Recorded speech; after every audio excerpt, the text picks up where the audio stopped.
beban di jiwaku, Kau tahu.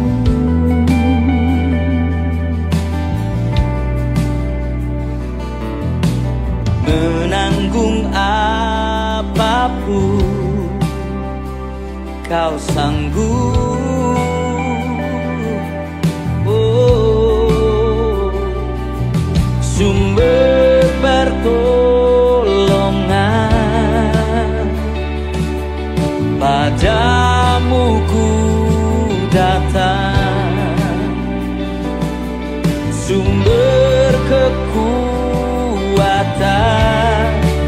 ada dalam-Mu.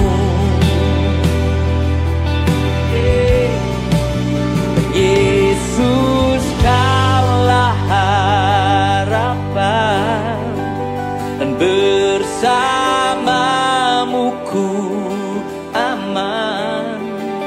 Di badai hidup jangkar-Mu ku pegang, ku tenang, Kau yang menopang.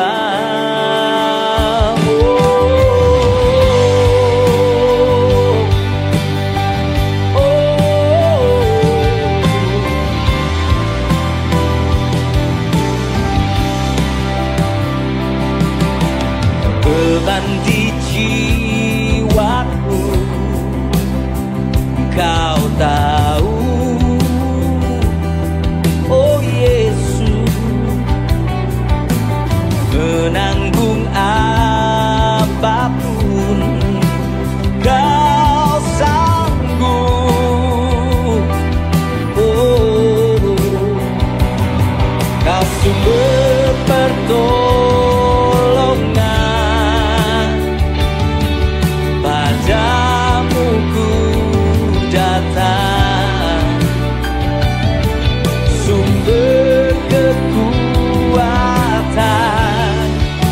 ada dalam-Mu. Oh Yesus, Yesus, Kaulah harapan, bersama-Mu ku aman. Di badai hidup jangkar-Mu ku pegang, ku tenang, Kau yang menopang. Oh Yesus, Kaulah harapan, bersama-Mu ku benang. Yang mampukan memberi kemenangan, bersandar pada Yesus kekuatanku.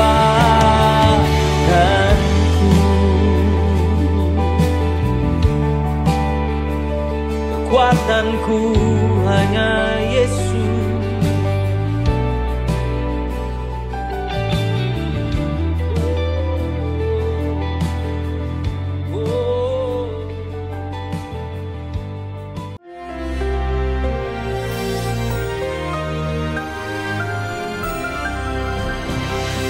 Shalom warga kerajaan, how to become a kingdom influencer.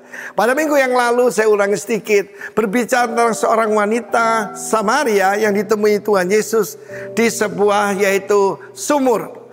Dan bagaimana dia menjadi consumer, menjadi distributor. Daripada dia mencari air yang bisa yaitu menyegarkan hidupnya, memberikan hidup kekal, dia ketemu dengan Kristus. Apabila engkau tahu siapa yang bicara kepadamu, engkau meminta kepadanya, dia akan memberikan kepadamu, yaitu air kehidupan itu. Saudara, 6 tahun kemudian, saudaraku, sejarah mencatat. Pada saat itu, saudaraku, bagaimana banyak orang dipengaruhi lihat kehidupan perempuan Samaria ini, yang namanya adalah Potini.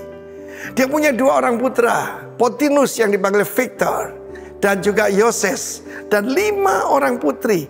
Dia pernah menikah 5 kali, remember? Kemudian pergi ke mana? Saudaraku, ke Kartago. Saya belajar sesuatu. Ketika saya cuma ada di rumah, tidak kemana-mana, nothing happen. Tetapi ketika saya keluar melintasi batas, breakthrough, menerobos, hal-hal yang ajaib terjadi. Pada waktu dia ada di Kartago, Afrika, putranya yang pertama Victor menjadi tentara Romawi. Tetapi dia bersama putra bernama Yoses. Dan kelima putri masih tinggal di Samaria. Kemudian terdengar bahkan sampai Kaisar Nero. Saudara ingat bagaimana kalau seseorang itu cakap dengan pekerjaannya, bahkan dia berdiri di hadapan raja-raja. Pada saat itu singkat cerita, dia dengan 2 putranya dan juga 5 orang putri pergi menghadap Kaisar Nero. Dan saudara tahu apa yang dihadapi? Yang dihadapi adalah aniaya. Maaf ya, kelima putrinya dipotong payudaranya, lalu dikuliti, saudaraku, ya, mati sebagai martir.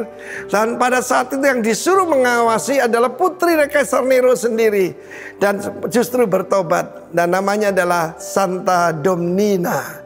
Saudara, bagaimana kedua putranya? Victor itu disuruh menyangkal Yesus, dia tidak mau dan tentu saja dimartir. Tetapi pada waktu Potini dihadapkan kepada Kaisar Nero, dia berkata, mataku dibuat buta, matanya dibutakan, tetapi Allahku hidup dan melihat, daripada kamu menyembah berhala yang buta. Saudaraku, dia mati sebagai martir. Dan karena itu dia dan 2 putra bersama 5 putri dan ada seorang pejabat kerajaan Romawi bernama Sebastian, saudaraku, yang juga bertobat melihat janji Tuhan, pertolongan Tuhan atas keluarga mereka. Dan Santa Domnina, putri daripada Kaisar Nero, menjadi pengikut Kristus. Karena itu perhatikan saudaraku, mungkin kita mulai dengan agak ragu-ragu seperti Potini ini. Pada waktu itu selalu dia bertemu dengan orang-orang sekotanya, dia berkata, dia menceritakan segala sesuatu apa yang aku perbuat. Seringkali dalam hidup saya, tidak selalu, seringkali Tuhan memberitahu apa yang dihadapi orang tersebut. Dosa yang disembunyikan, atau masalah yang belum dibereskan, bahkan nama orang itu, kadang-kadang rumahnya. Tetapi setelah itu hanya untuk meyakinkan bahwa kami menyampaikan tentang the living Christ. Dan kita melihat bagaimana saudaraku, dari seorang yang tadinya cuma ragu-ragu menjadi seorang yang luar biasa, bahkan bersedia jadi martir dan jadi martir bagi nama dari Tuhan Yesus. Karena itu kalau saat ini kita masih baru, masih ragu-ragu, don't worry, Tuhan akan menuntun kita menjadi pahlawan iman. Di dalam nama dari Tuhan Yesus, terimalah kasih karunia, rahmat dan damai sejahtera dari Kristus. Sebagaimana saudaraku, istri pada Kaisar Nero bertobat lewat pelayanan Paulus, putri daripada Kaisar Nero bertobat lewat pelayanan Potini. Tuhan memberkati kita. Amin. Shalom. Selamat pagi Bapak Ibu Saudara. Penuh sukacita pagi hari ini, amin. Sebab kita percaya kita punya Tuhan yang dahsyat dan ajaib. Mari satukan hati, kita berdoa. Bapa, terima kasih. Kami hendak bersyukur Tuhan. Sebab semua oleh karena kasih setia Tuhan di dalam hidup kami. Pagi hari ini kami boleh datang Tuhan. Kami mau bawa hati kami mau bawa hidup kami untuk datang ke hadirat Tuhan. Tuhan tolong kami, layakkan kami Tuhan untuk boleh menikmati hadirat-Mu.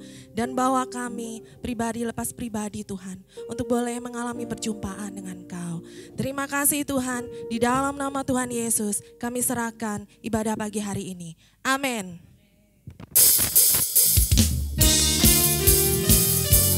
Mari bersorak-sorai bagi Tuhan kita, sebab Dialah Allah yang setia dan benar.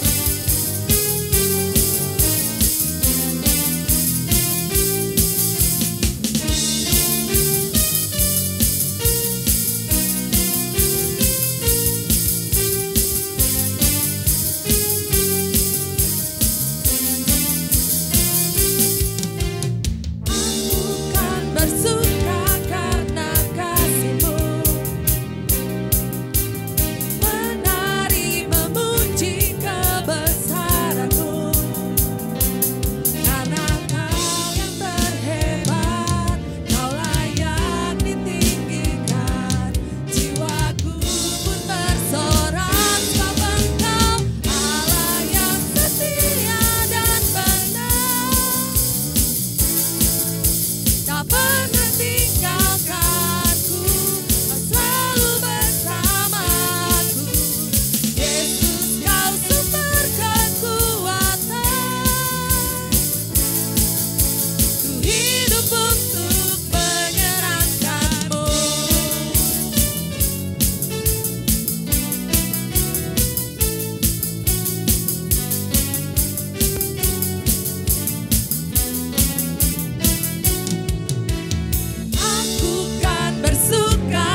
Tuhan keselamatan kami. Haleluya.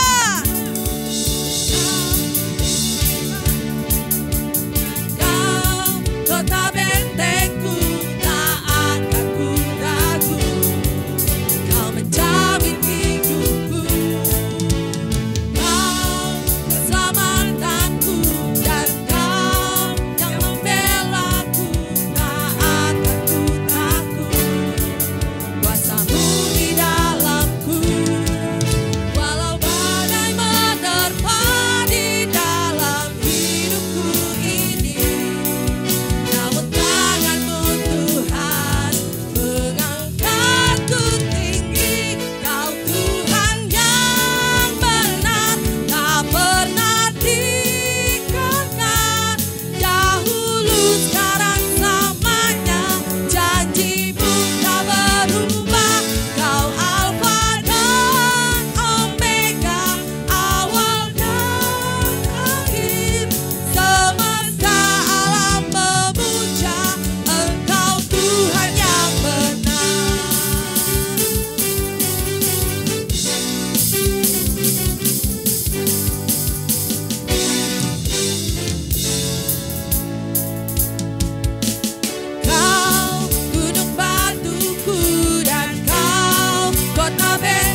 kami Tuhan. Yes, kami mau bawa hidup kami Yesus. Terima kasih Tuhan.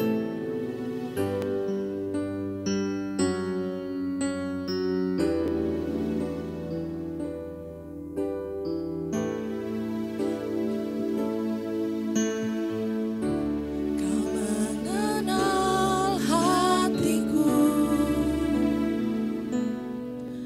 hampa batinku, tanpa hadirmu,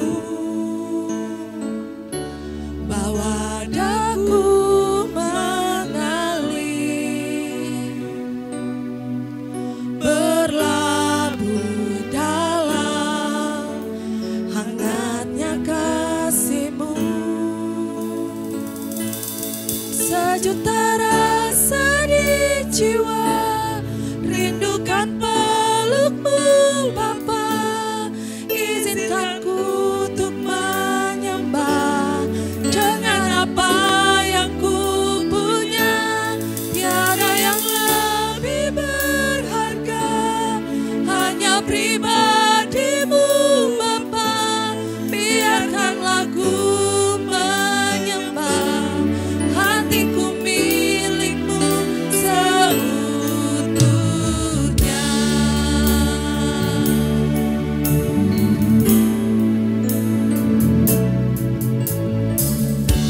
Kau mengenal hatiku, hampa batinku, tanpa hadir-Mu, bawa daku mengalir, berlabuh dalam hangatnya kasih-Mu. Sejuta rasa di jiwa, rindukan peluk-Mu Bapa. Izinkan ku untuk menyembah dengan apa yang ku punya. Tiada yang lebih berharga, hanya pribadi-Mu Bapa. Biarkanlah ku menyembah, hatiku milik-Mu seutuhnya. Sejuta rasa di jiwa, rindukan peluk-Mu Bapa. Izinkan ku untuk menyembah dengan apa yang ku punya. Tiada yang lebih berharga, hanya pribadi-Mu Bapa. Biarkanlah ku menyembah, hatiku milik-Mu seutuhnya.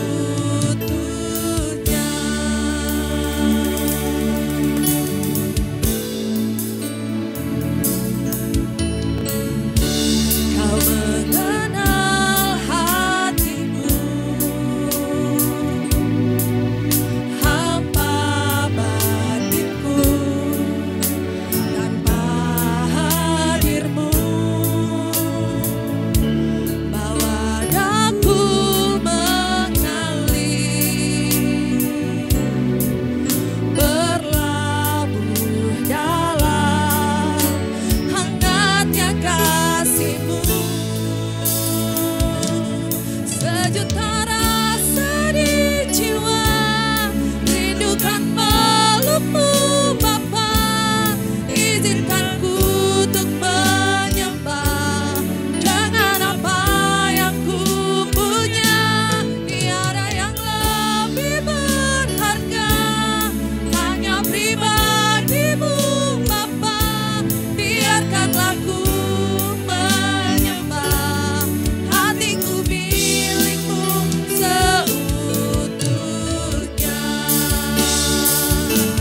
Sejuta rasa di jiwa, rindukan peluk-Mu Bapa. Izinkan ku untuk menyembah dengan apa yang ku punya. Tiada yang lebih berharga,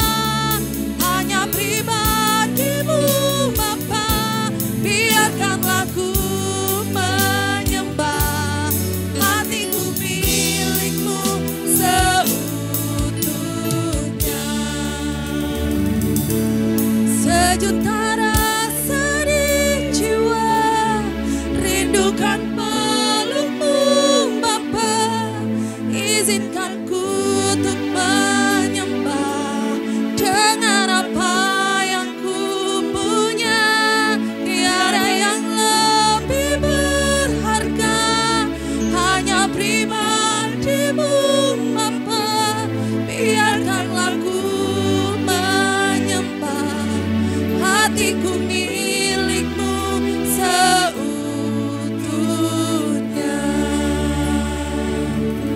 Sejuta rasa di jiwa, rindukan pelukmu Bapa. Izinkan ku untuk menyembah dengan apa yang ku punya.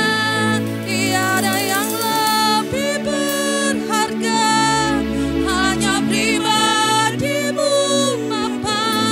Biarkanlah ku menyembah, hatiku milikmu seutuhnya.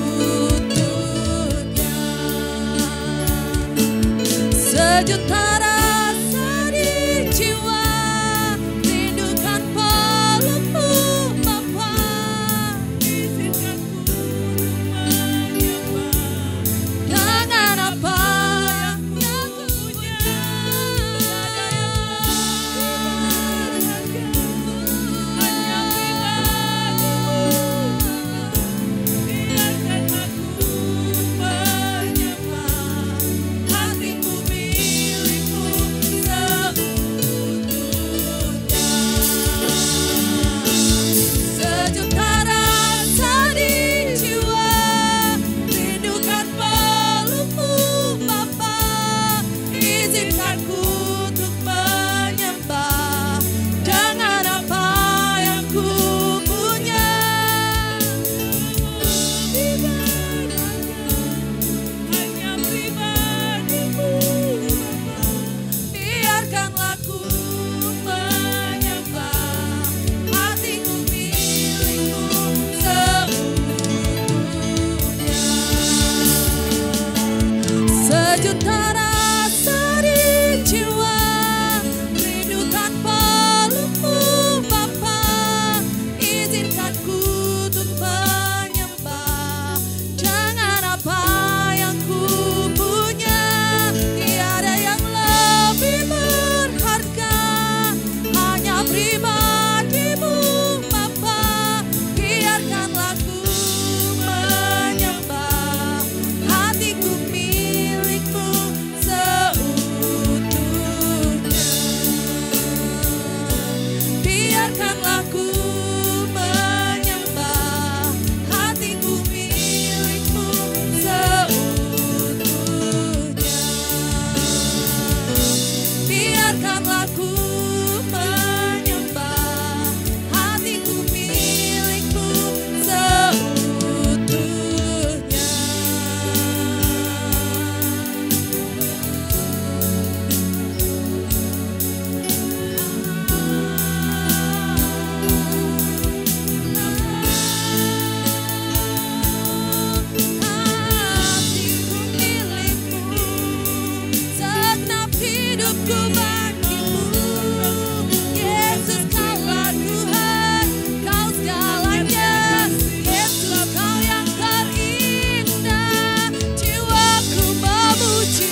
Biarlah di dalam keheningan ini, saya minta hanya organ, nyanyi haleluya 12 kali. Dengan segenap hati, segenap jiwa, dan segenap kekuatanmu. Bukankah engkau katakan tubuhku hanya untukmu? Biarlah kita menyerahkan tubuh, jiwa, roh kami. Kita nyanyikan lagu haleluya, puji Dia dengan rasa bersyukur.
Tanpa musik kita nyanyi. Haleluya, haleluya, haleluya, haleluya, haleluya, haleluya.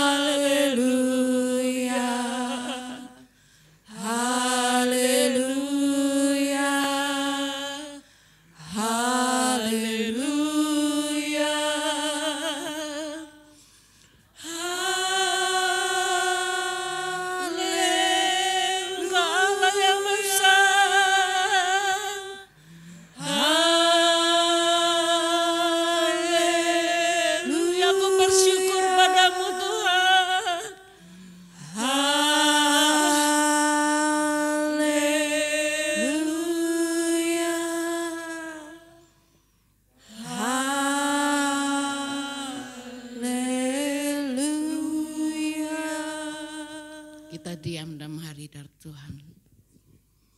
Rasakan hadirat Tuhan. Rasakan kehadiran. Hadiratnya yang kita perlukan. Yang membebaskan kita. Yang melepaskan kita.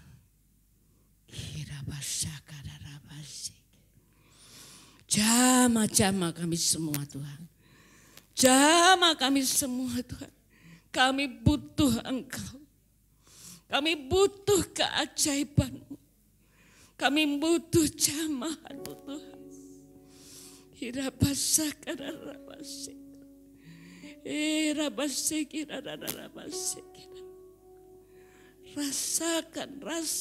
hadirat Tuhan.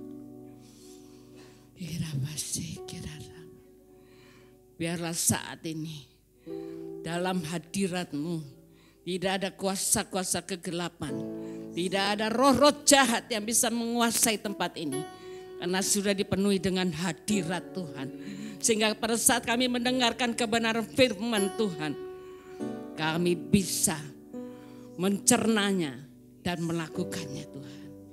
Tidak ada kuasa-kuasa jahat yang bisa menguasai kami. Di dalam pikiran-pikiran kami. Dalam nama Yesus aku perintahkan keluar. Segala roh-roh jahat yang mau menguasai tempat ini, kami perintahkan keluar di dalam nama Yesus. Terima kasih Tuhan, kami bersyukur. Kami punya Allah yang seperti Engkau. Dalam nama Yesus kami siap mendengarkan firman-Mu. Firman-Mu ya dan amin. Amin. Puji nama Tuhan. Hari ini kita masuk di minggu ketiga ya dari September. 10 hari lagi Rosh Hashanah, hari tahun barunya bangsa Israel. Tapi bagi kita mungkin tahun barunya kita nanti Januari 2025. Tapi saya mau sedikit memberikan pengertian bahwa tahun depan, tahun 5785 itu double grace saudara. Artinya 2 kali anugerah Tuhan akan diberikan kepada kita. 7 menunjukkan angka sempurna. 8 unlimited. Jadi kalau saya bisa singkat, tahun depan double grace akan kita dapatkan. Semua penggenapan firman Tuhan yang kita ucapkan, yang kita perkatakan itu akan terjadi. Yang supranatural itu akan terjadi. Yang unlimited itu akan terjadi saudara. Ada amin? Jangan pelan. Amin. Karena kita harus mengimani. Harus kita tanggapi, kita terima. Saudara, kalau saya melihat video dari satu gereja Tuhan yang sekarang 13 juta jemaatnya di Nigeria. Pada saat mereka diberkati, terima berkat, terima. Seperti itu saudara. Kita harus reaktif, harus aktif pada saat kita menerima firman Tuhan. Katakan amin pada saat kita setuju dengan kebenaran firman Tuhan. Ya, tahun 5785, tahun di mana anugerah Tuhan, ada kesempurnaan, ada mujizat, ada supranatural Tuhan akan terjadi di dalam hidup kita. Dan saudara, yang adalah waktunya Tuhan. Memang ini sudah waktunya Tuhan. Kalau tahun-tahun lalu mungkin ada, tapi tahun ini mulutnya Tuhan sendiri. P alef, P ayin, itu semua P, tentang mulutnya Tuhan. Artinya apa yang dibawa, yang difirmankan oleh Tuhan jadi. Amin. Jadi dalam nama Yesus. Nah itu kronosnya Tuhan. Ya, seperti apa yang kita doakan, bahkan melebihi apa yang kita doakan, itu akan kita dapatkan. Saudara, kalau saudara percaya, saudara akan alami tahun-tahun ke depan ini. Mujizat demi mujizat. Ya, tapi kita melihat bagaimana caranya kita bisa mendapatkan semua ini. Kairosnya itu artinya berbicara tentang waktunya Tuhan. Tapi ada bagian kita saudara, kronos artinya hari-hari yang kita lakukan. Apa yang kita tabur, apa yang kita lakukan setiap hari. Apakah kita punya komitmen untuk setiap hari berdoa? Setiap hari kita baca firman, setiap hari kita melakukan hal-hal yang baik. Setiap hari kita memuji Tuhan. Apakah itu yang kita lakukan? Atau setiap hari kita memperkatakan hal-hal yang jelek, hal-hal yang tidak baik, melakukan hal-hal yang tidak benar. Nah, saudara, kalau kita lakukan kronosnya tuh kita, bagian kita, ada kairosnya Tuhan. Nah, kairos Tuhan itu tergantung dari kita sendiri.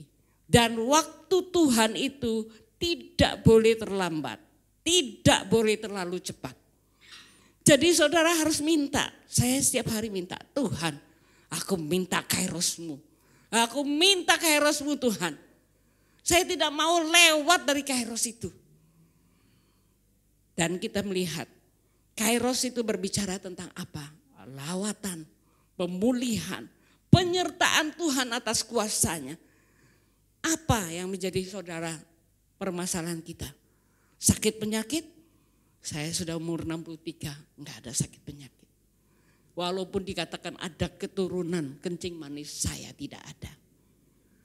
Karena apa? Saya tahu firman Tuhan ya dan amin. Oleh bilu-bilu Yesus kita sembuh. Dan benar kita harus sembuh. Memang itu janji firman Tuhan. Ya, jadi penyertaan Tuhan. Sudah banyak kesaksian pernyataan Tuhan. Bagaimana saya ditubruk, patah 7, penyertaan Tuhan, kesembuhan ilahi terjadi. Sudah banyak. Dan saya ada mendapatkan satu kesaksian dari satu hamba Tuhan yang berjalan di kutub utara. Anaknya sudah dapat penglihatan bahwa dia akan jatuh di 20 meter di bawah jurang. Dia bilang kita bakal nginap di situ. Mamanya bilang enggak, saya akan batalkan di dalam nama Yesus. Dan dia batalkan di dalam nama Yesus, tapi benar jatuh di 20 meter. Musim salju. Saudara, tapi dia bilang, Tuhan aku percaya kuasamu bekerja. Kau kirim orang untuk menolong kami. Dan ada petani yang lewat. Dia mendengar mereka cerita. Dan dia pakai mobil traktornya, mobil sawahnya untuk mengangkut mereka. Singkat cerita, mereka sampai di tempat hotel dengan aman.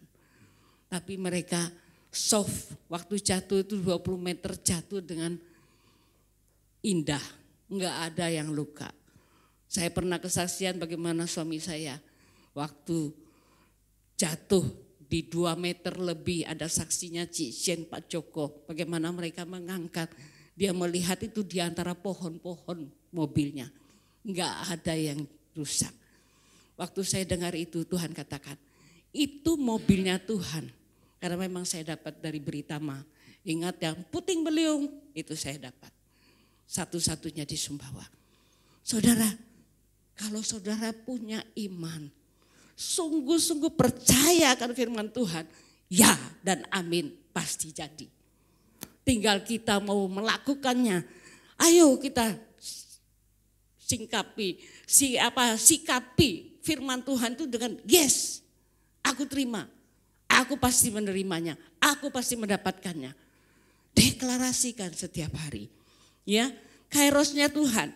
Tuhan Yesus saja, saya kasih contoh.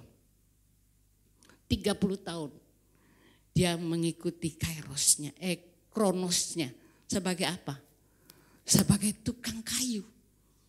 Mungkin pernah dihina dia karena miskin, tukang kayu. Tapi dia jalani dengan baik, dengan setia, dengan tekun, dengan takut akan Tuhan. Dia menjalani seperti apa yang Tuhan perintahkan dia lakukan. Saudara, sampai umur 30, pada saat dia mau disalib, pada saat dia mau disalib, itu titik terendahnya dia.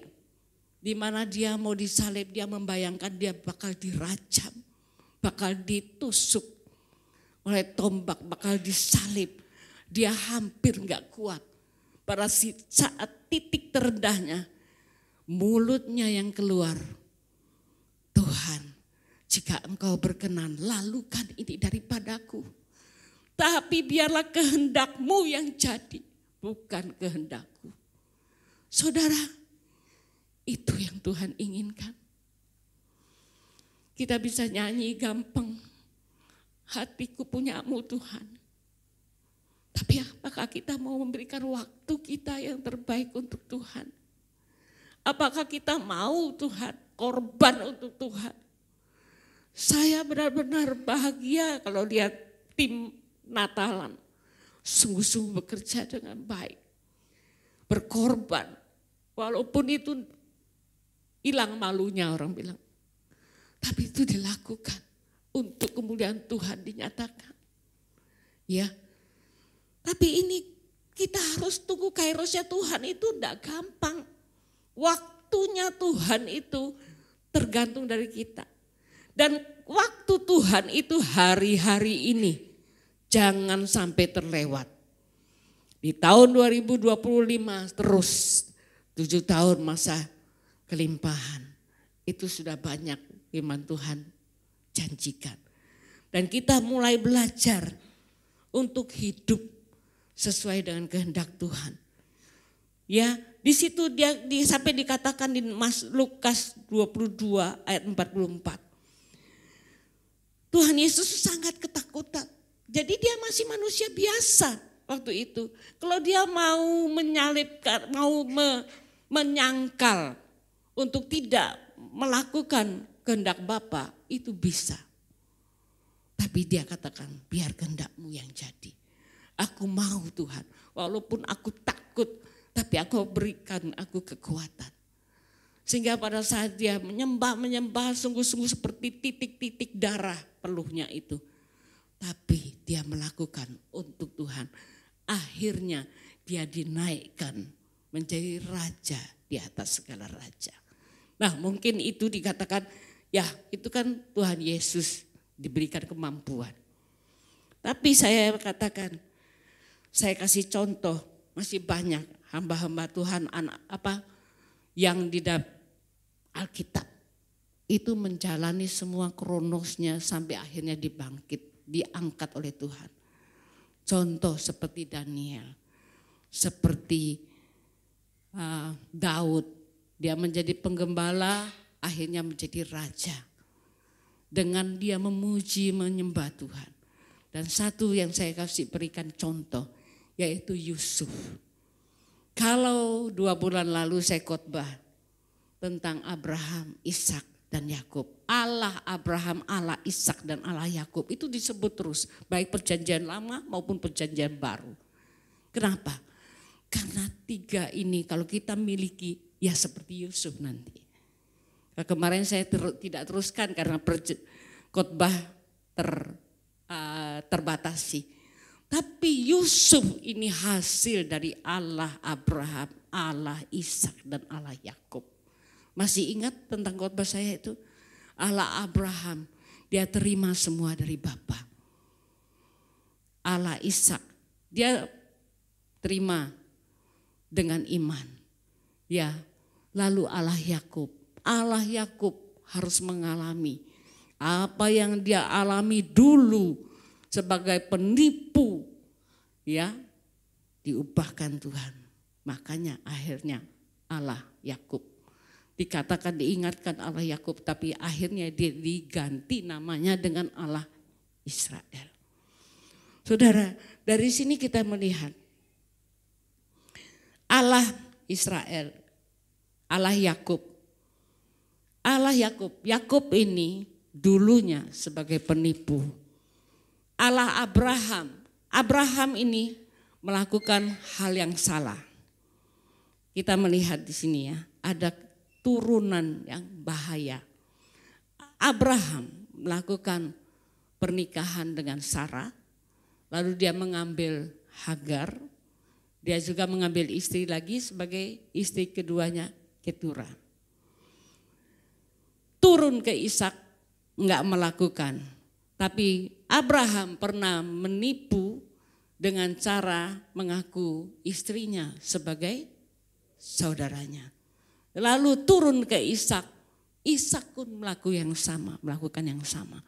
Dia mengaku istri sebagai saudaranya. Ini dosa. Ya, saudara lihat. Lalu yang ketiga, Allah si Yakub. Yakub melakukan, tidak dia menipu, bahkan dia ditipu. Tapi dia sudah menipu bapaknya. Kenapa? Dia mengambil berkat yang harusnya diberikan kepada Esau. Nah, di sini kita melihat Yakub ini karena dia menipu, akhirnya dia dapat orang umum katakan karma.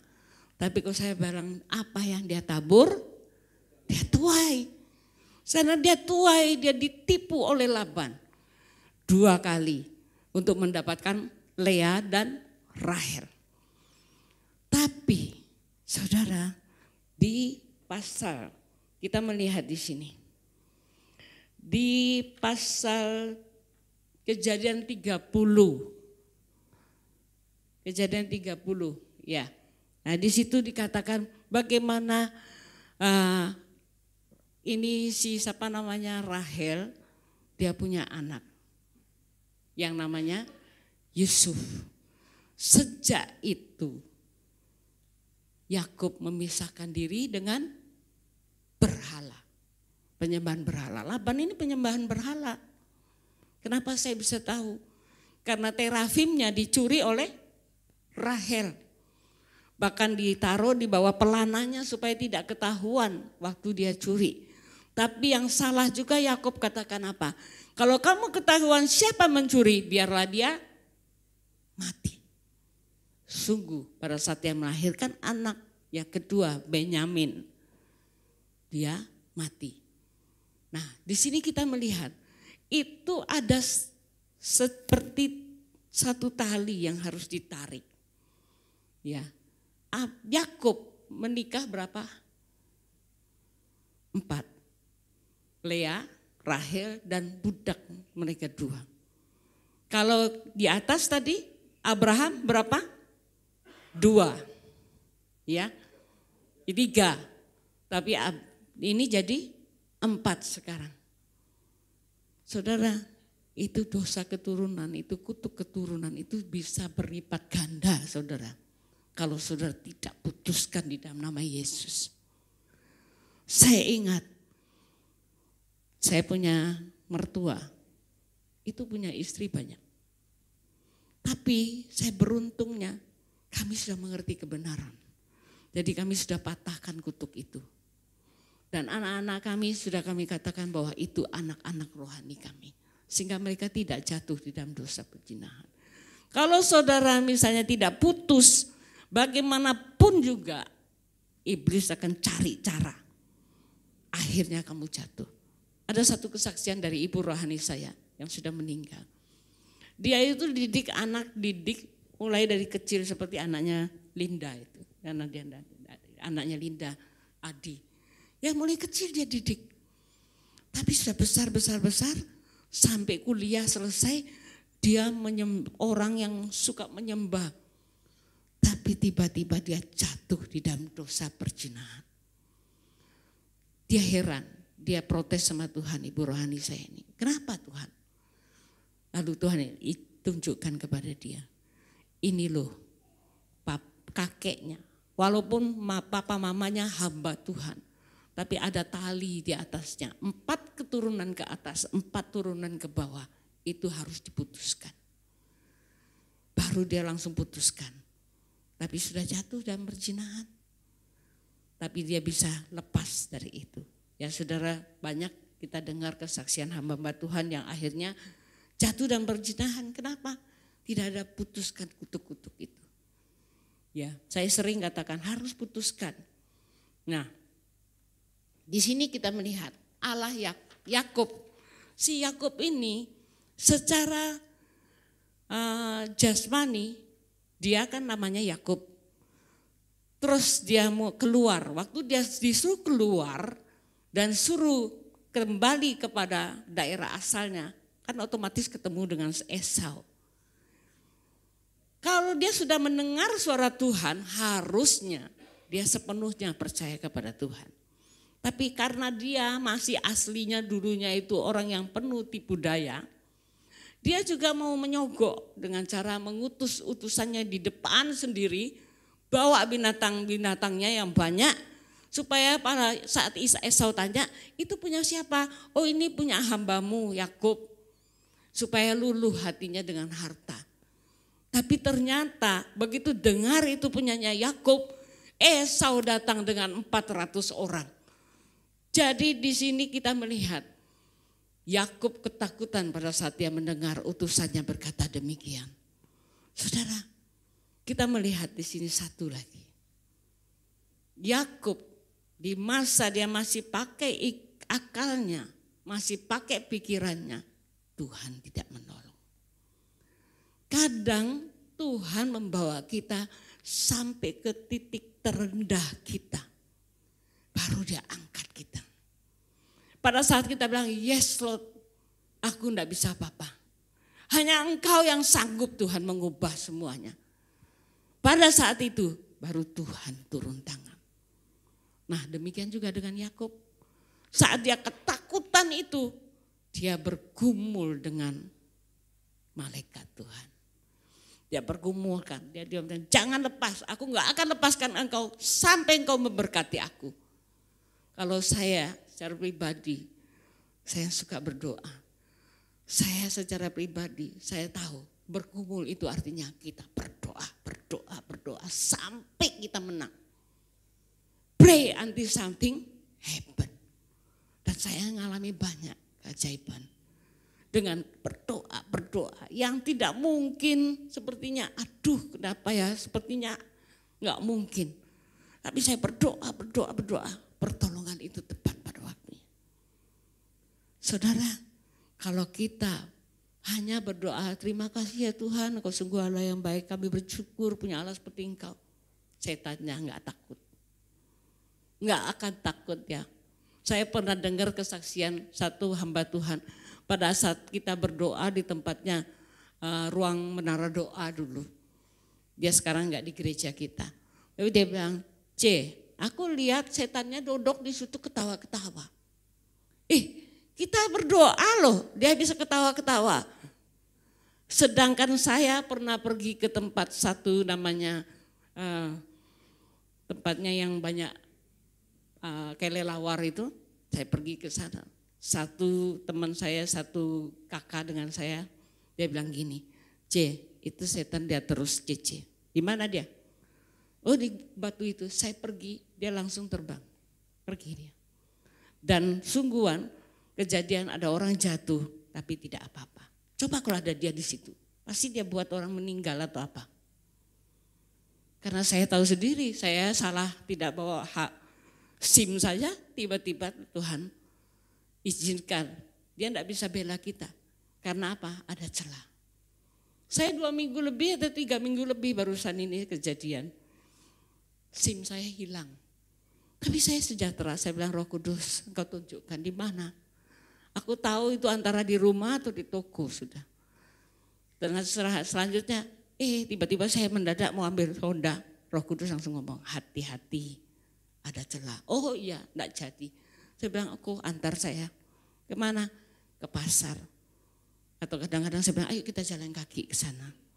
Sambil olahraga. Kenapa? Saya enggak mau celah itu menghantam saya. Saudara, semakin kita dekat dengan Tuhan, kalau kita tidak hati-hati, itu seperti telur di ujung tanduk. Tinggal ditus gitu saja, pecah sudah. Oleh karena itu, kita harus berhati-hati, baik dalam perkataan kita. Saya barusan ditegur dengan kakak suami saya. Saya kan suka ngomong kau, karena kebetulan saya punya yang di rumah ini nama orang Sumba, jadi saya nggak sadar ini. Kau ini. Ya. Suami saya bilang jangan bilang kau, nanti kamu nggak sadar-sadar tiba-tiba dengan orang lain juga kau, kasar itu. Saya rubah, kadang-kadang masih keluar slip of the tongue, tapi saya rubah terus. Ya Tuhan, aku mau sampai sekecil apapun. Saya bersyukur loh, suami saya itu paling suka kritik saya. Tapi itu yang membuat saya jadi belajar untuk hidup sempurna di hadapan Tuhan. Ya, jadi kita melihat di sini. Itulah yang menghasilkan Yusuf. Yusuf ini kan lahir di hari tuanya siapa? Yakub. Kenapa? Saya bisa melihat bagaimana dia waktu lahir langsung yang namanya Yakub ini meninggalkan, dia minta meninggalkan tempatnya Laban. Tapi dia bilang gini, tapi aku enggak punya apa-apa. Jadi aku gini aja, aku mau kerja lagi sama kamu 7 tahun. Tapi ada bagian untuk aku. Oke. Ini hikmat yang dari Tuhan untuk take over. Dia sudah percaya Tuhan, sekarang dia belajar take over kekayaan orang fasik. Jadi dia bilang begini sama Yakub. Oke, nanti yang berbelang-belang itu punyamu. Yang bukan berbelang-belang punyaku. Oke. Lalu dia dikasih hikmat sama Tuhan untuk mengawinkan di mana yang bisa berbelang-belang dan di mana yang tidak berbelang-belang. Dan hasilnya yang kuat dan yang tidak berbelang-belang, itulah yang punya Yakub. Sampai akhirnya dia melihat muka dari anak-anak Yakub marah. Kenapa? Karena kekayaannya orang tuanya diambil dan itu sudah aturan. Dia tidak bisa membatalkan semua aturannya. Jadi akhirnya dia lari. Bawa istri dan anaknya. Nah, singkat cerita di situ saya bisa belajar. Oh, berarti Yusuf ini waktu lahir, kan dia begitu lahir, ya Yusuf ini, Yakub ini minta keluar. Nah, selama 7 tahun dia keluar kerja di situ, baru dia keluar dengan bawa harta kekayaan dari bapak mertuanya. Nah, di sini kita melihat Yusuf berarti dia melihat teladan dari bapaknya Yakub. Pakai hikmat Tuhan melakukan segala sesuatunya. Jadi hasilnya luar biasa. Yusuf tidak pernah melakukan apa yang dilakukan oleh Abraham, apa yang dilakukan oleh Ishak yang mengikuti dosa bapaknya, dan apa yang dilakukan oleh bapaknya sendiri yang punya istri 4. Dan dia berjalan sesuai dengan taat dan setia. Di dalam kronosnya dia lakukan semua dengan setia, taat dan setia. Sampai pada saat dia memberitahukan mimpinya. Satu hal lagi, saudara kalau punya mimpi dari Tuhan yang besar, jangan cerita-cerita kepada orang lain. Ada orang yang iri dan benci seperti saudara-saudara Yusuf. Jadi mereka benci kepada Yusuf. Tapi waktu Yusuf menceritakan kepada bapaknya menyimpan dalam hati. Kenapa? Dia sendiri seorang pemimpi. Dia punya anak pemimpi. Dia tahu kalau ini mimpi dari Tuhan. Bukan sembarang mimpi. Dia simpan dalam hati. Cuma masalahnya dia simpan dalam hati cuma tidak dukung dalam doa. Kalau saya bilang buktinya waktu Yusuf dibuang di sumur, terus dikatakan dia diterkam sama itu, dia mulai lagi kembali ke hal negatifnya. Tapi Yusuf di sini karena sudah dapat buah teladan dari Yakub, sehingga pada saat dia ceritakan mimpi, terus dia cuek aja, walaupun orang tuanya diam dan juga saudara-saudaranya benci kepada dia. Sampai suatu ketika dia dibuang di lubang sumur. Dia tetap tidak mengeluh. Kalau saya melihat itu. Sampai diangkat lagi, dijual ke Potifar. Dia tetap melakukan kebenaran firman. Sampai akhirnya dia menjadi wakil kedua dari Potifar. Digoda oleh istri Potifar. Dia tetap melakukan firman, tidak sampai dia sampai jatuh seperti yang terjadi pada kakek dan orang tuanya. Sampai masuk penjara. Di dalam penjara pun dia jadi berkat. Kepala penjara menyerahkan semuanya ke dalam pengawasannya. Di dalam penjara saudara tahu di dalam Keluaran Mazmur 105 itu katakan seperti begini. Mazmur 105. Ya. Dia katakan bahwa dia dirantai, dibelenggu. Ya, kaki tangannya, lehernya dirantai. Saudara, itu sangat sudah dipenjara, diikat seperti itu, sesek sekali, tapi tidak keluar rasa keluhnya. Sehingga pada saat kairosnya Tuhan, dia diangkat. Firman Tuhan sendiri katakan di dalam Mika 7 ayat 11 katakan, akan ada satu hari aku mengangkat, aku membangun kembali tembok-tembokmu yang runtuh. Nah, pada saat itu Yusuf itu seperti sudah runtuh. Ibaratnya sudah jatuh ditiban tangga lagi. Tapi saudara lihat, begitu dia jatuh, dia tetap memuji muliakan Tuhan. Bahkan dia di dalam penjara Firaun, dia mengartikan kedua juru roti dan juru minum. Saudara lihat betapa dahsyatnya dia, dimanapun dia menjadi berkat. Nah, di situ pada saat dia di dalam titik terendahnya, itulah Tuhan mengangkat dia menjadi wakil dan memberkati bangsa. Kalau Abraham itu menjadi bapak segala bangsa, tapi belum memberkati bangsa. Kalau Ishak menabur, menuai menjadi kaya dan sangat kaya, tapi untuk sendiri. Tapi Yusuf, dia memberi makan banyak bangsa. Bangsa Israel dari bapaknya punya keturunan, semua anaknya, kakaknya, semua ya dari si Yakub ini anaknya semua sama istri, anak-anaknya, cucu-cucunya pindah semua ke Israel, ke Mesir. Kenapa? Karena dia memberi makan mereka. Ada kelaparan, 7 tahun kelaparan. Nah, disinilah kita melihat saudara, jangan sampai kita jatuh dalam dosa-dosa yang saya katakan tadi. Dosa-dosa dari sebelumnya kita. Putuskan sekarang. Yang kedua, ayo kita menyembah Tuhan lebih lagi.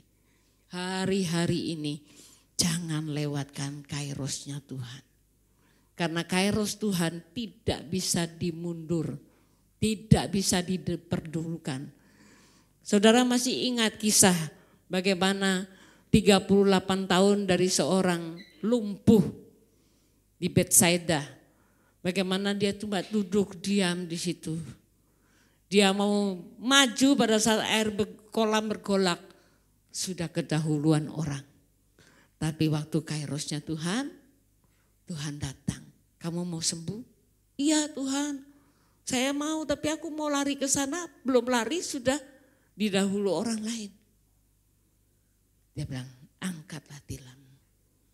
Saudara, itu kairosnya Tuhan. Jangan lewatkan. Masih ada berapa bulan ini untuk kita bisa menangkap kairosnya Tuhan. Banyak berdoa, banyak menyembah. Nanti Tuhan yang akan tiba-tiba angkat kita. Itu enggak gampang, tapi itu juga tidak sukar. Bagi Tuhan tak ada yang mustahil. Bagi Tuhan tak ada yang tak mungkin. Itu kita sering nyanyi. Tapi apakah itu bisa terjadi dalam hidup kita? Saya bilang saya tunggu kairosmu Tuhan. Saya tunggu kairosmu. Saya tahu waktu kairosmu pasti aku alami. Tanda-tanda mujizat akan dinyatakan. Pada saat aku menumpangkan tangan atas orang sakit disembuhkan. Itu dideklarasikan. Saudara, kalau kita tidak deklarasikan, tidak daging menjadi firman, tidak jadi daging kita tidak bisa. Kalah dengan suara setan nanti. Oh, kamu tidak bisa, kamu tidak bisa. Harus bisa. Karena apa? Bersama Yesus kita akan melakukan perkara-perkara besar. Tinggal kita lakukan itu. Kalau kita tidak lakukan dengan setia kronos kita, dengan setia, dengan takut akan Tuhan, dengan komitmen yang tinggi di dalam membaca firman, di dalam memberitakan firman, di dalam kakak, di dalam setia melakukan semuanya ibadah dengan setia, dengan takut akan Tuhan. Bahkan memberi apa yang disuruh oleh Tuhan. Saya pernah saksikan dengan saya punya jemaat di kakak. Tiba-tiba saya lagi masak ini.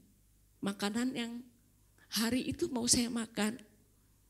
Karena saya pikir ya saya panasin dah. Makanannya terlalu banyak.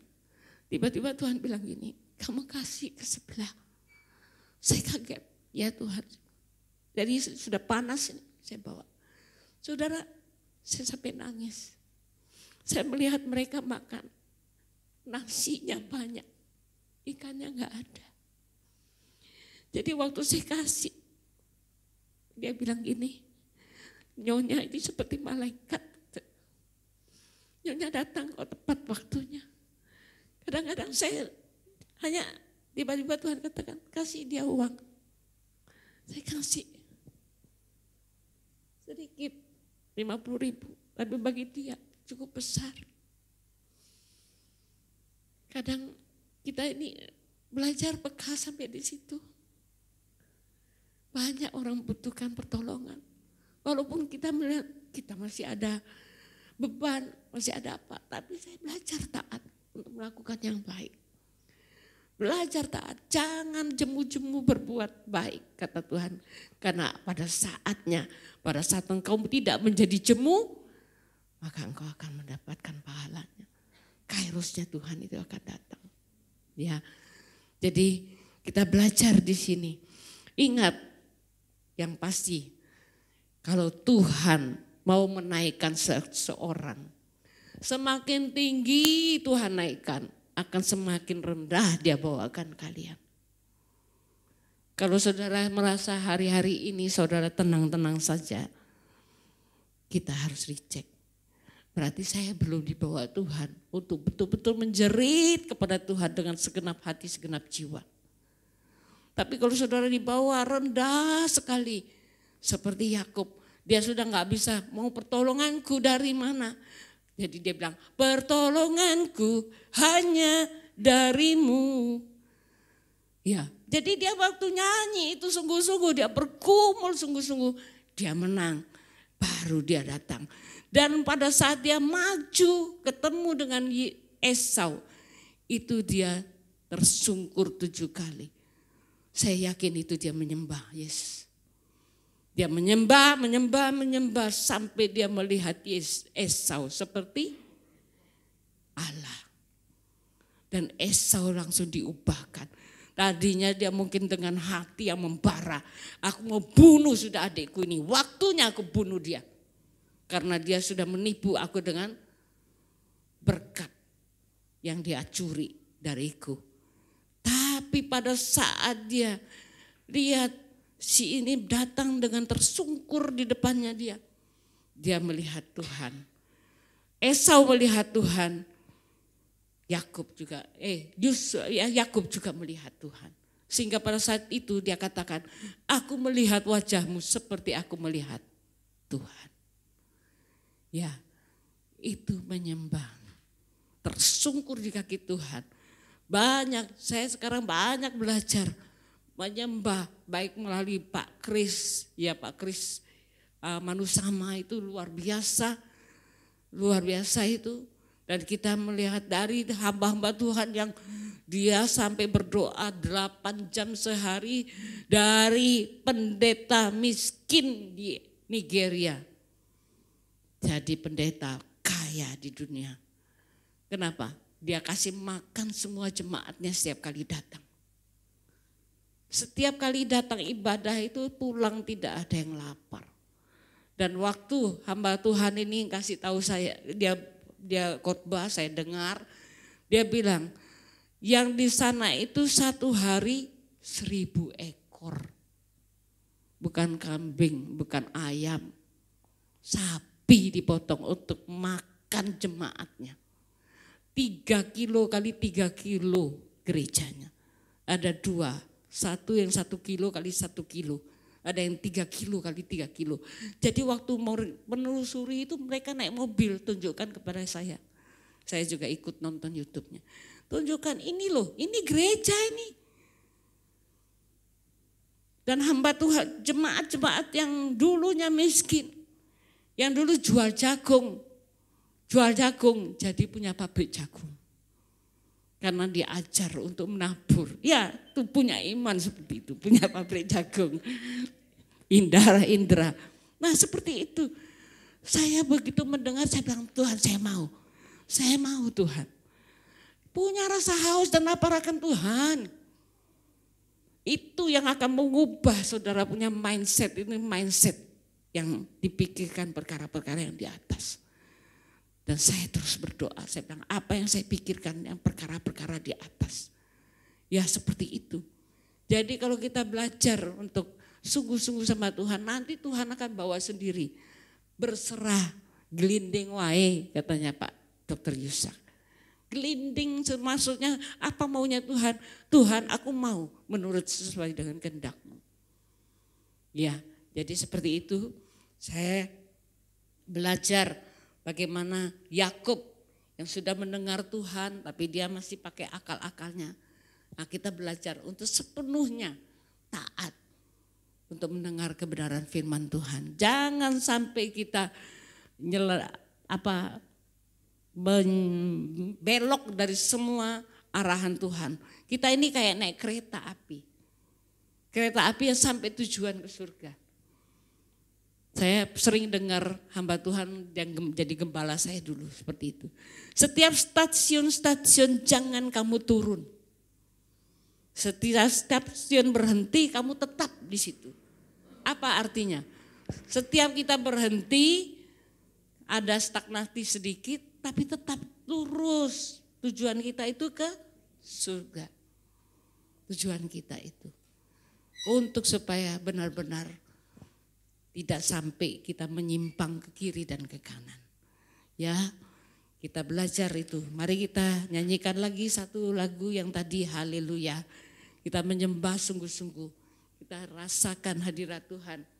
Biarlah kita benar-benar serahkan, Tuhan aku mau Tuhan. Aku mau menyembah Engkau. Aku mau seperti Yusuf. Mungkin tidak memberikan banyak bangsa-bangsa. Memberi makan orang-orang sekitar kita. Menjadi saksi, memberkati orang-orang yang membutuhkan. Ya, kita nyanyikan.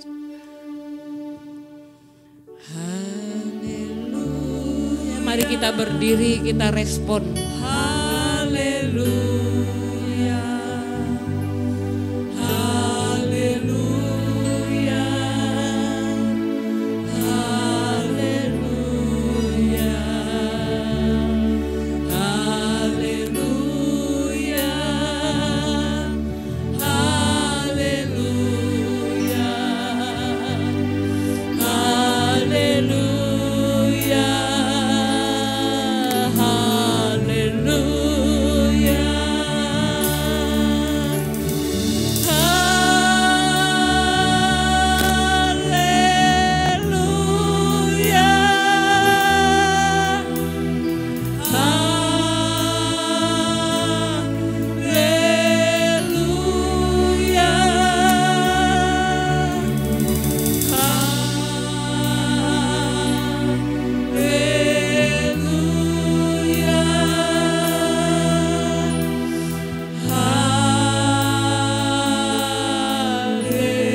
Firman-Mu itu hidup dan berkuasa Tuhan.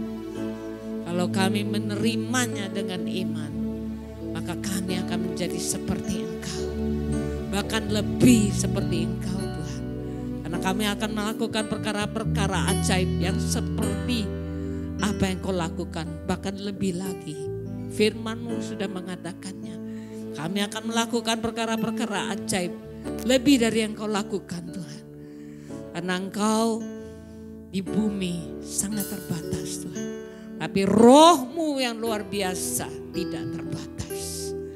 Roh-Mu yang sudah dicurahkan di dalam hidup kami. Tinggal kita aktifkan. Tinggal kita pakai setiap hari. Bertanya-tanya setiap hari seperti Daud pada saat berperang. Dia bertanya-tanya kepada Tuhan. Demikian juga kami Tuhan, kami mau janji untuk melakukan kebenaran firman-Mu. Kami mau mulai Tuhan bertanya-tanya dengan Engkau. Apapun yang akan kami lakukan. Terima kasih Tuhan. Hamba terbatas, tapi Engkau Allah yang tidak terbatas. Engkau yang mengartikannya di dalam hidup mereka Tuhan. Terima kasih. Di dalam nama Yesus kami berdoa. Amin.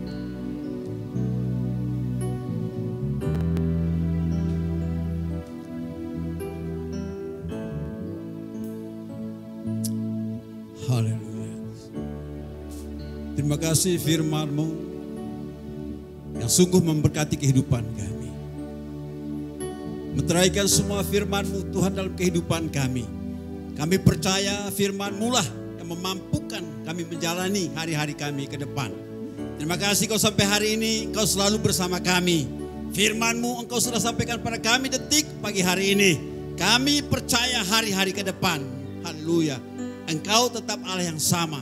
Karena Engkau menyertai kami tidak sampai di tengah jalan, tapi sampai akhir zaman.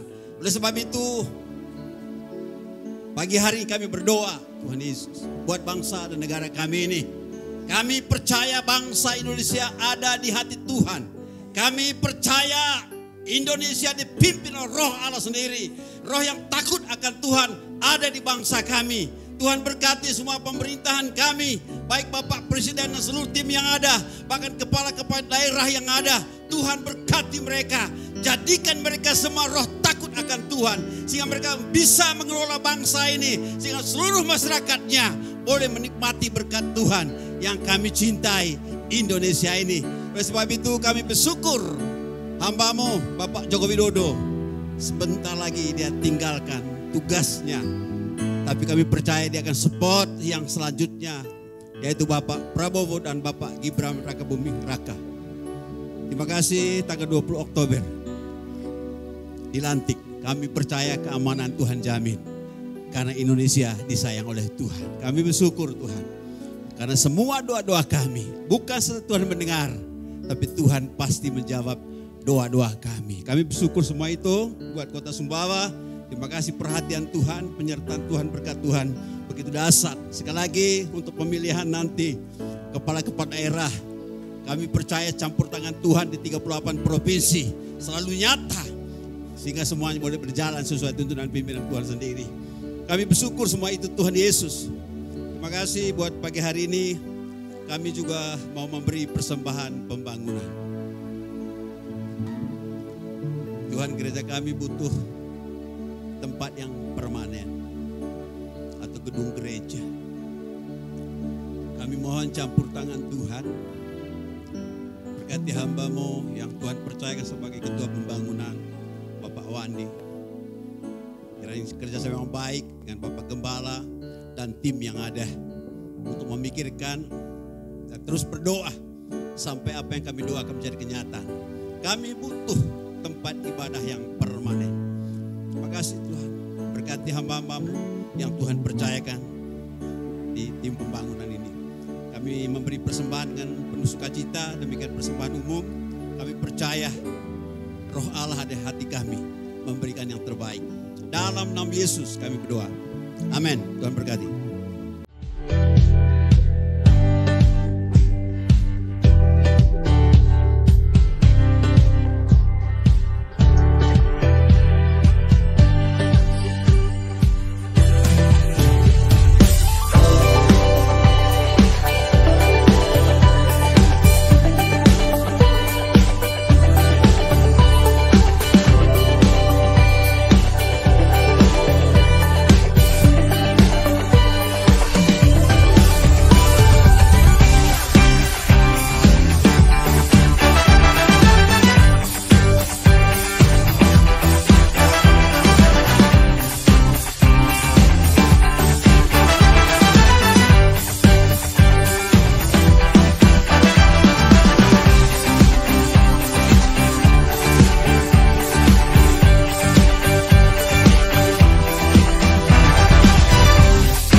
di dalam nama Tuhan Yesus Kristus. Apa rungan Bapak Ibu? Pak Longsre ya. Terima kasih. Ya, kami sambut berdiri. Bapak Ibu mungkin ada yang baru datang pada hari ini, tapi semua kayaknya sudah pernah. Cuman ada satu di sini yang orang baru stok lama ini. Selamat datang kembali Adik Yobet Musila Simatupang. Tuhan Yesus memberkati. Dan selamat datang juga kami sampaikan buat Bapak Johnson Paulian Hotua, Nenggolan Pak ya, Horas Pak. Bapak ini adalah ketua pembimas dari pembimas Kristen, ya, bersama tim yang ada di bersama kita hari ini. Dan untuk itu mungkin ada sedikit yang mau disampaikan oleh Bapak Pembimas. Silakan Pak.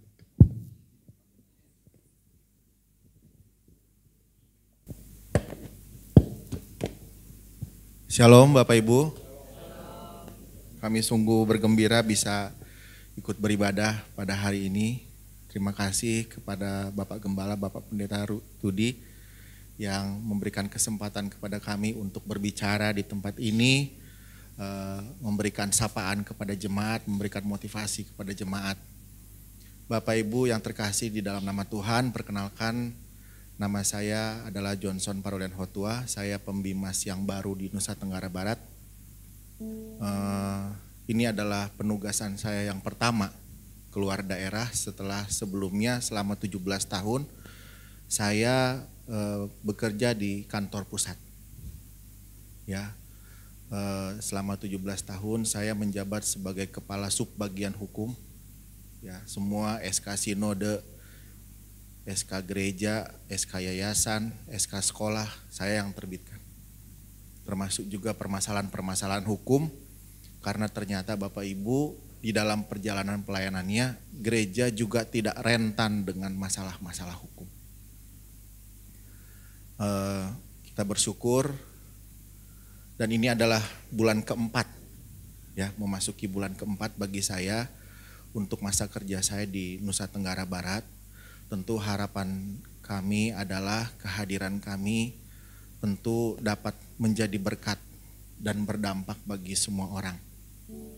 Kami sudah mengunjungi Bima dan Dompu dan kali ini kami mengunjungi Sumbawa. Kami sungguh bergembira setelah saya dipromosikan dan bertugas di NTB, saya bergereja dan berjamaat di GBI Rock Mataram. Jadi ini rumah kita bersama Bapak.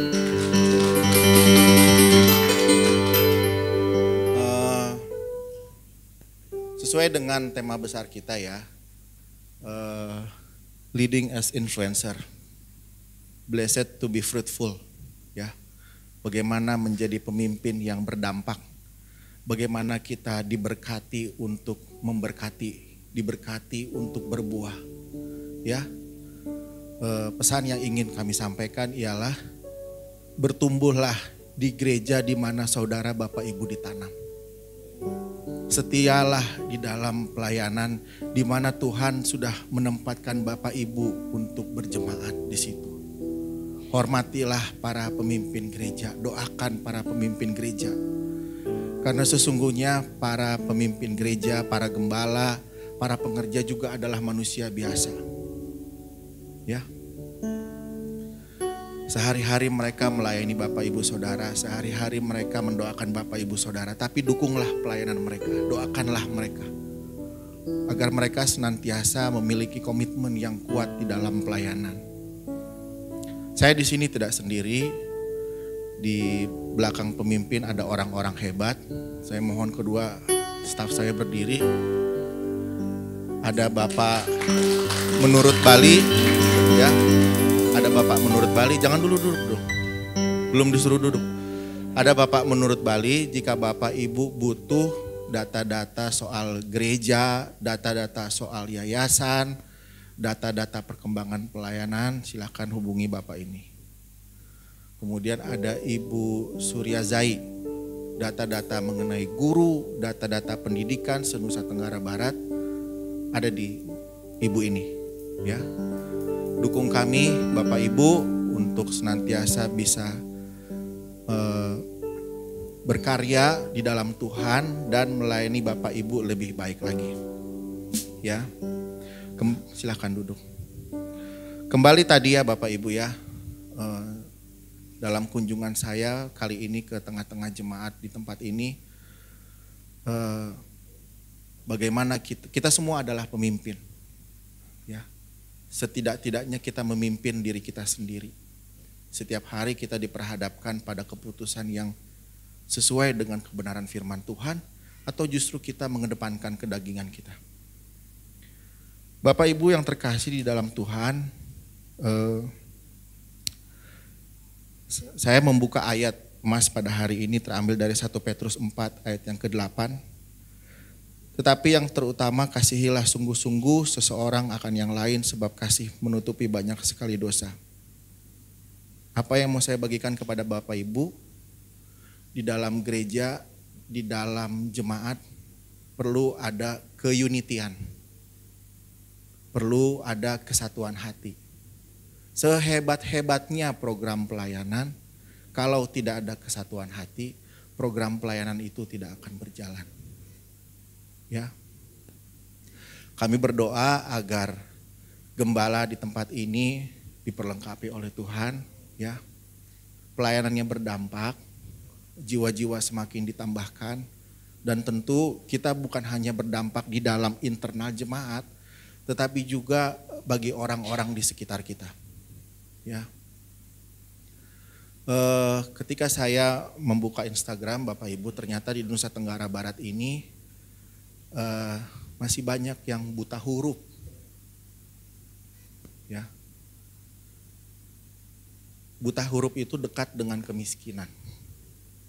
Itu adalah kutuk yang harus diputuskan, ya Bu ya. Ya. Kutuk kemiskinan. Saya mendukung penginjilan. Saya setuju dan saya support dengan penginjilan.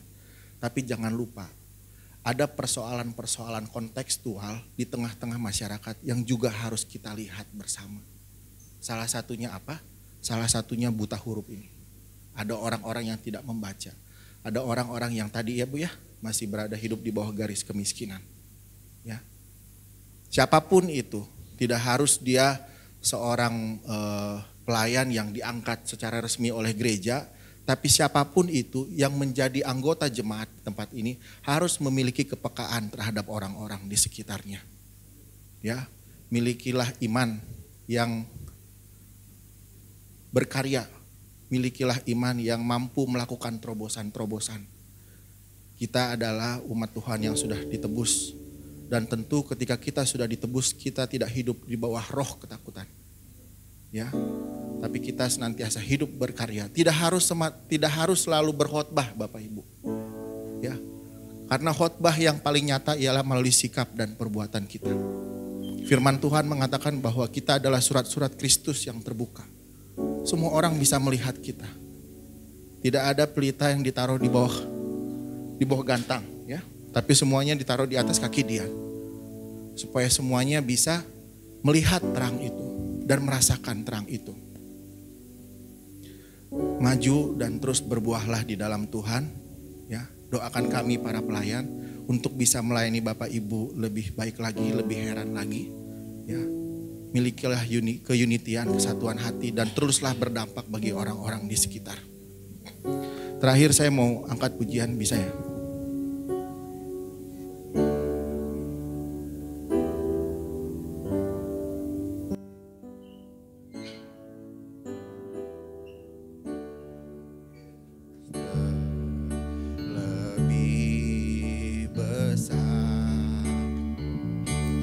Yesus terlebih besar di dalam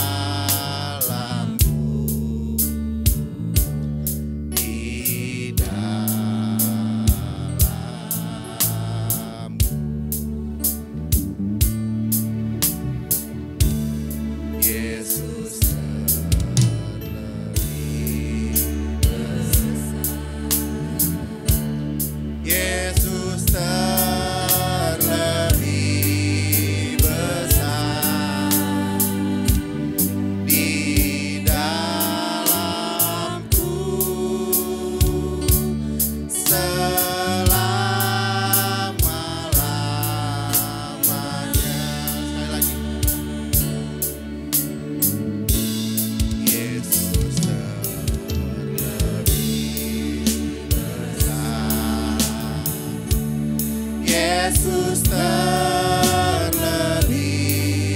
besar di dalam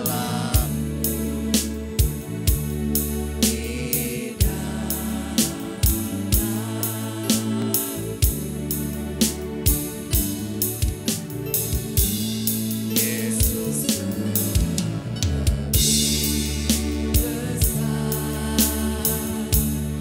Yesus terlebih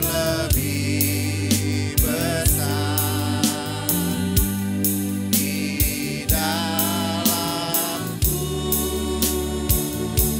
selama-lamanya. Bapa di dalam surga, kami bersyukur dan berterima kasih karena hamba-Mu boleh hadir di tempat ini, menyapa jemaat dan gembala di tempat ini. Tuhan berkati gembalamu di tempat ini, Bapak Pendeta Tudi Suryawan. Ya, Tuhan perlengkapi dia berlipat kali ganda. Tuhan berikan dia kuasa dan otoritas agar semua aktivitas pelayanan, semua program-program pelayanan yang dilakukan oleh Bapak Gembala di tempat ini dapat berdampak, dapat menjadi berkat bagi semua orang. Juga kepada seluruh pengerja Tuhan dengan program-program pelayanannya. Berikan kesatuan hati. Biarlah kami semua memiliki komitmen yang kuat di tengah-tengah Tuhan. Jika sebentar kami akan undur diri dari tempat ini dan kembali ke Mataram, Tuhan berkati. Dan ketika kami pulang dari tempat ini, kami bukan menjadi manusia yang sama lagi. Tapi kami sudah diperlengkapi sehingga kami dapat berbuat lebih heran lagi untuk kemuliaan nama Tuhan. Terima kasih Tuhan, terima kasih. Hanya di dalam nama Tuhan Yesus kami berdoa dan bersyukur. Amin.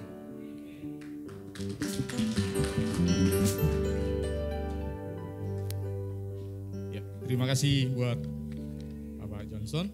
Dan tadi ada ralat sedikit dari Bu Linda, bukan panitia Natal Bu ya. Panitia anniversary, ulang tahun gereja kita. Ya, iya, silakan. Anggaran biaya yang sudah yang ada 34 juta ini sudah ada terkumpul melalui basar, melalui amplop persembahan, janji iman dan penjualan baju trip. Nah, sampai hari ini total penerimaan sebanyak 27.802.000 rupiah. Ya. Terima kasih sekali lagi buat teman-teman yang dari panitia yang sudah selalu berjuang setiap hari Sabtu ya. Ada Bapak satu, Bapak Boy tidak datang ya. Ya, yang hari ini tidak ada di tempat, yang selalu heboh dalam penjualan trip. Terima kasih dan sekali lagi seperti biasa di pintu luar nanti ada bazar masih disediakan buat Bapak Ibu yang sudah memesan, silakan mengambilnya dan jangan lupa membayar kembali. Ya. Dan mungkin masih ada yang masih belum dipesan, masih bisa diambil. Terima kasih, Tuhan Yesus memberkati dan saya serahkan ke Bapak Gembala. Oke, mari kita berdiri, kita sebelum doa berkat kita mendoakan Pak Johnson dan tim yang sudah memberkati kita dan sebentar lagi juga akan balik ke Mataram. Mari kita berdoa, kita angkat kedua tangan kita dan kita melepaskan berkat buat tim pembimas kita. Tuhan, hamba percaya bahwa Engkau sudah mengutus Pak Johnson dan tim untuk menjadi pembimas di NTB ini Tuhan. Kami percaya bahwa ada rencana Tuhan yang besar dengan pengutusan ini. Dan hamba berdoa Tuhan terus menyertai kehidupan Pak Johnson dan tim.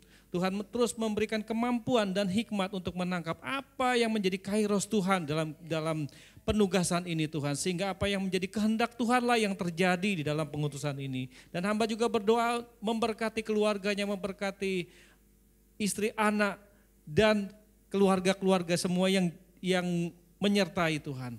Hamba percaya bahwa ketika Engkau memenuhi semuanya dengan limpah Tuhan.